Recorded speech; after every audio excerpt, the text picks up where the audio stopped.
2027 में कैसे देख रहे हो? क्या 2027 में आप कुछ परिवर्तन कर पाओगे? यदि आज का दिन मैं उदाहरण के रूप में कहूँ, यदि इस तरह से जहां जहां कोई भी घटना घटती है हमारा समाज इकट्ठा हो जाता है, चाहे वो किसी भी स्तर पे, किसी भी पद पे, किसी पार्टी पे, पूरा इधर से लोनी रोड पूरा गाड़ियों से हाँ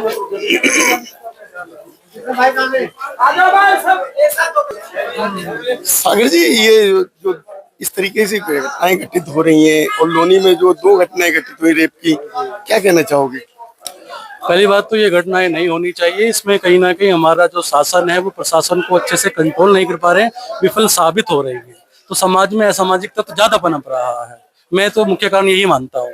जब तक समाज ये धारणा ना पाले कि ना अपराध करूंगा ना अपराध होने दूंगा, तो ये घटनाओं पर जब भी अंकुश लगेगा। शासन प्रशासन को कठोरता से कठिनाइयों से बिल्कुल अलर्ट होना पड़ेगा। अभी जो देश के अंदर देखा जा रहा है कि जो है समाज बट गया, समाज बट रहा है, उसको कैसे एकजुट करेंगे? समाज को तो अगर संविधान की परिभाषा पढ़ाएंगे और फिर अपना वो जो सोशल साइंस माननीय काशीराम जी ने चलाया था पुनः उस पर आना पड़ेगा, तो समाज जुड़ेगा।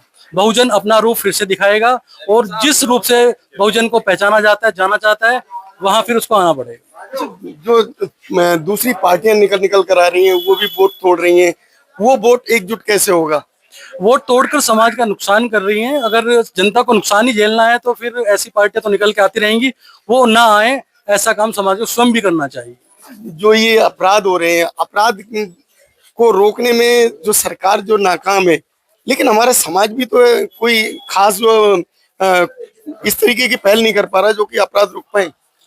मैं सर पहले भी कह रहा हूं कि जब तक समाज के बीच में अपराध ना करूंगा ना होने दूंगा, जब तक इस धारणा पे नहीं आते हैं और संविधान को सर्वोपरि मानकर नहीं चलते हैं, जब तक अंकुश नहीं लगेगा। संविधान की परिभाषा को समझना पड़ेगा और अपने सोशल सामाजिक लोगों के बीच बैठकर नए समाज का फिर गठन करना पड़ेगा। लोग कहते हैं कि हम बहुजन हैं, बाबा साहब के अनुयायी हैं। बाबा साहब ने वोट एकजुट करने के लिए कहा था, बाबा साहब ने समाज को एकजुट रहने के लिए कहा था, लेकिन समाज तो अलग है। समाज जातियों में बटा हुआ है और जब बाबा साहब को पुनः पढ़ेगा, समझेगा और अपने महापुरुषों के इतिहास को जानेगा, उसमें जब वो चेतना जागेगी तभी वो एकत्रित होगा और बहुजन समाज को मिलजुल कर चलना पड़ेगा। भटकाने वाले लोगों से बचना पड़ेगा। अच्छा, बहुत से लोग जो है ये कहते हैं कि हम काशीराम जी के भक्त हैं, काशीराम जी को आगे लेकर चल रहे हैं। तो काशीराम जी ने एक पार्टी को एकजुट करने के लिए, समाज को एकजुट करने के लिए जो मुहिम चलाई थी, क्या वो मुहिम पे वो लोग चल रहे हैं? सर काफी लोग चल भी रहे हैं और सभी महापुरुषों ने ये कहा था कि मेरे भक्त मत बनना, मेरे विचारों के भक्त बनना। उनके विचारों पे चलना पड़ेगा। मान्यवर काशीराम जी के विचारों पे चले, उनके विचारों पे, उनके संघर्ष के भक्त बने। तो देश की जो आज राजनीति आप किस मुकाम पे देख रहे हैं?